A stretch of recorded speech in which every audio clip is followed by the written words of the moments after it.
Primeiro inscrito, Galdeci Ferreira Leal. Assunto: conflito entre a Rússia e a Ucrânia, com o tempo de 10 minutos.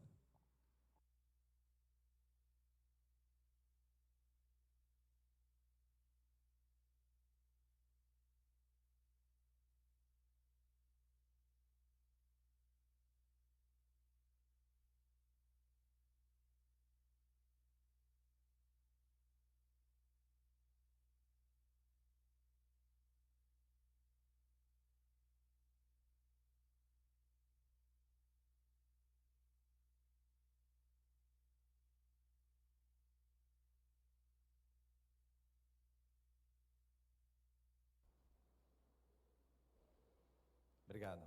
Senhor presidente, saúdo a mesa diretiva desta Casa Legislativa, na pessoa dos outros integrantes da mesma casa, né, os senhores vereadores presentes.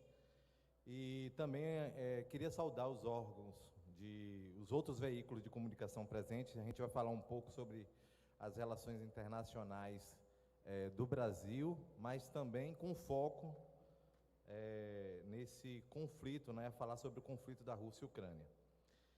Sempre é preocupação da gente que tem um conflito desse, a gente se preocupar porque tem brasileiros, né, ali naquele país, e é de praxe, no início já do conflito, a gente se preocupar com a saída deles em segurança, de suas famílias, mulheres, crianças. E a gente apresenta aqui um quadro de 8 dias de guerra, onde o avanço ali da invasão da Rússia àquela nação do leste europeu. Então, o processo das relações internacionais do Brasil sempre foi pautado por um país que tem, né, nas suas relações paz, e nós viemos aqui com um discurso de pedir paz ao mundo e que venha a acontecer um cessar-fogo, né? É uma preocupação não só dos brasileiros, mas de todos os países do mundo, e os desafios são muitos. A gente percebe que impõe-se de forma necessária agora um corredor humanitário para que aquelas pessoas possam ter condições de sair, uma vez que a guerra é ilimitada e já tem atingido, inclusive, os recursos mais prementes, como água, energia elétrica, já começa a faltar medicamentos, já começa a faltar alguns tipos de recursos, né? E as explosões que ocorreram no próprio território da Ucrânia, principalmente no oeste, com o efetivo das forças militares da Rússia. Então, cidades têm sido tomadas, regiões, principalmente do leste, onde já tinha o reconhecimento por parte da Rússia, de Donbass e Donetsk, e a gente reage, né, como muitos dos brasileiros que moram ali, trabalham ali, muitos que já voltaram e que outros que não conseguiram por conta de uma série de problemas dentro do território para atravessar, porque os trens estão cheios, e existe uma fronteira com a Polônia que já está cheia, já tem espaço, muito difícil para poder abrigar tanta gente. Então, é uma preocupação, a gente traz aqui a manifestação de que haverá mais de 5 milhões de pessoas que, nesse caso específico, vão fugir da guerra, vão se tornar refugiados, e já se tem, de fato, 1 milhão de pessoas que saíram já ali da Ucrânia. Então, eu trago aqui a minha preocupação. Desde quando foi imposta a lei marcial, somente podem sair as mulheres e crianças daquele país, e a Rússia é alvo de várias críticas, né? Mas aqui a gente não está no inteirinho de ficar de um lado ou do outro, né? Criticando um lado ou outro. A gente quer que acabe o mais rápido possível, a gente quer um cessar-fogo, um armistício, né?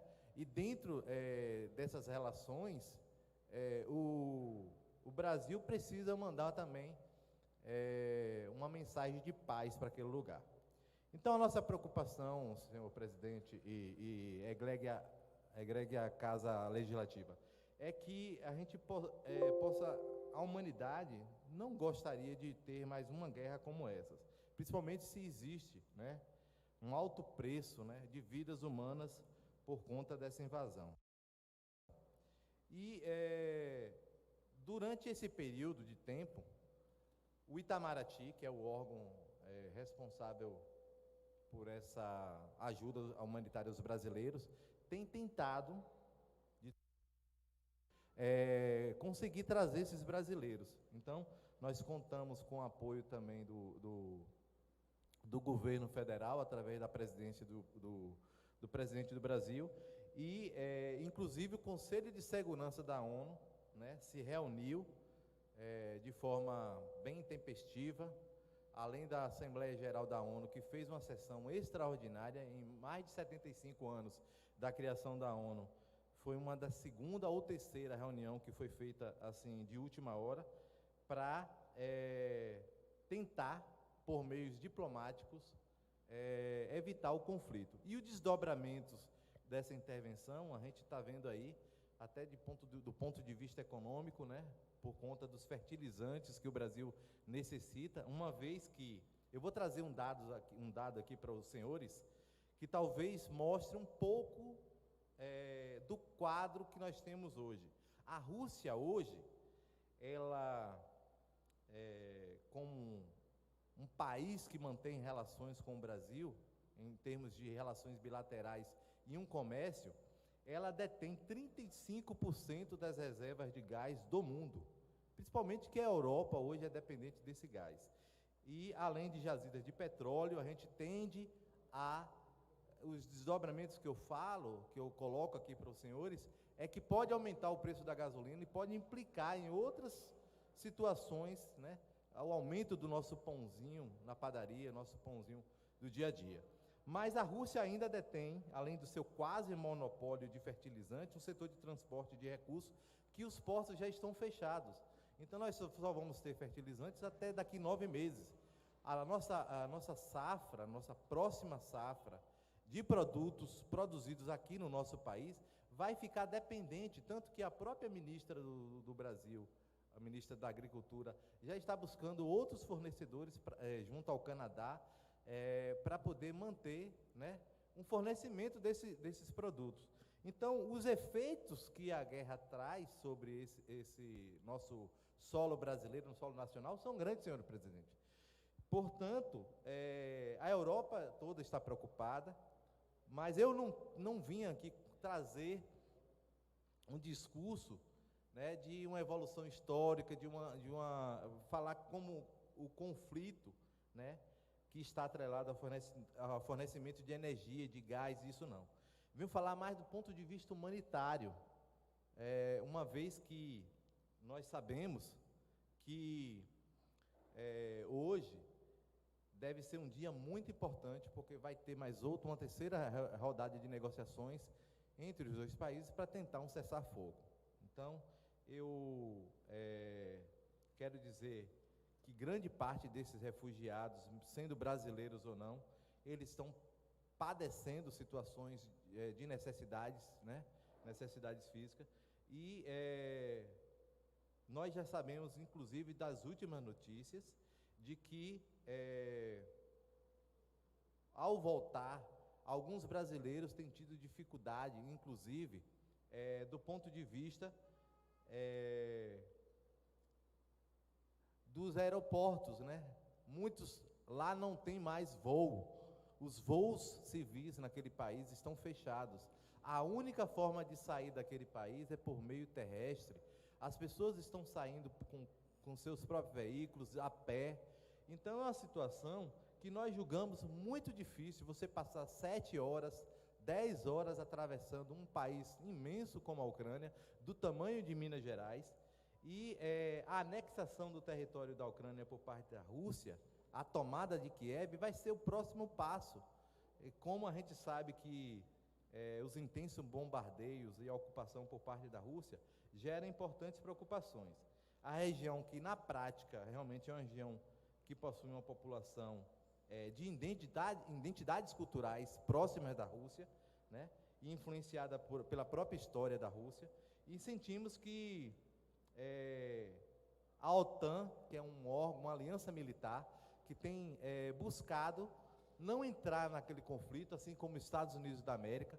O próprio presidente Joe Biden já afirmou que não irá, senhor presidente, enviar soldados para aquele país para não aumentar mais ainda o conflito.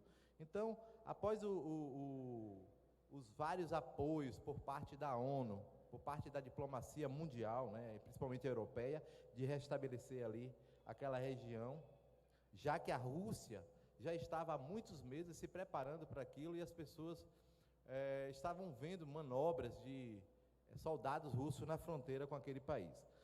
Então, nós, como postulantes à carreira diplomática nesse país, eu já tenho 3 anos tentado, né, me tornar diplomata. É interessante notar que nós brasileiros, o aspecto da diplomacia brasileira é que a guerra acabe.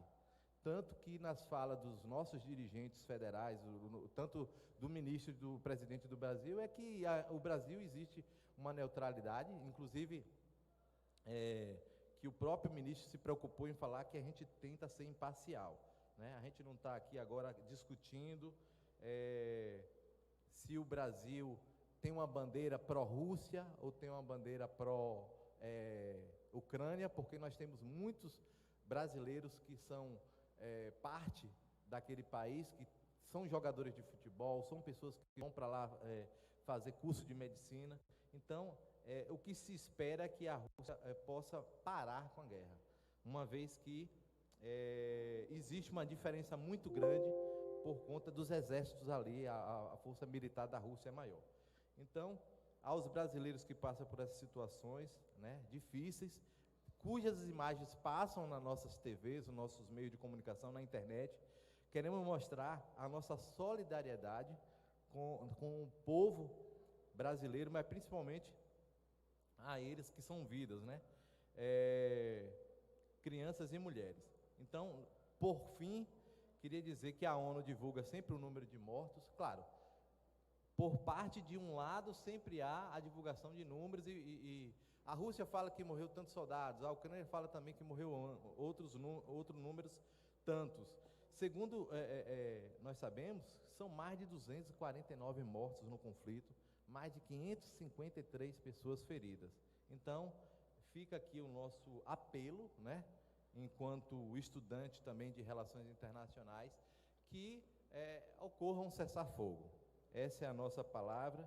Eu queria agradecer de antemão a Câmara Municipal de Vereadores de Baixa Grande, que abre esse espaço, né, para nós podermos falar um pouco, debater um pouco dessa contemporaneidade, dessa situação. E as relações do Brasil sempre foram as mais passivas, né, em termos, não passivas do ponto de vista de criar guerra, mas com todos os nossos vizinhos da América do Sul, nunca teve interesse de fazer guerra. E avaliando a evolução dessa invasão, nós percebemos a existência de várias situações conflitantes.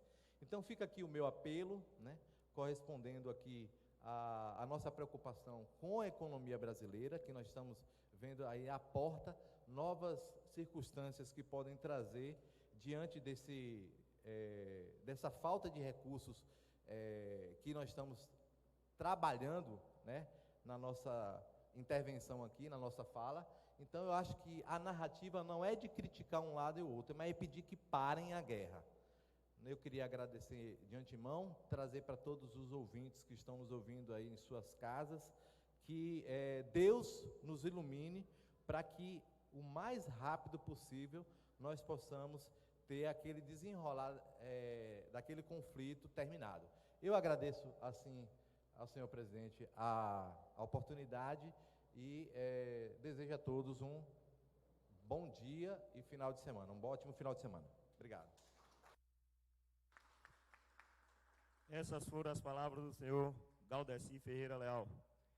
Quero desde já parabenizar, desejar boa sorte em sua carreira diplomática e dizer que esta casa estará sempre aberta para o cidadão baixagrandense que quiser usar a Tribuna Livre do Povo, que é de grande importância também para a população vir aqui a esta casa e usar a Tribuna Livre do Povo.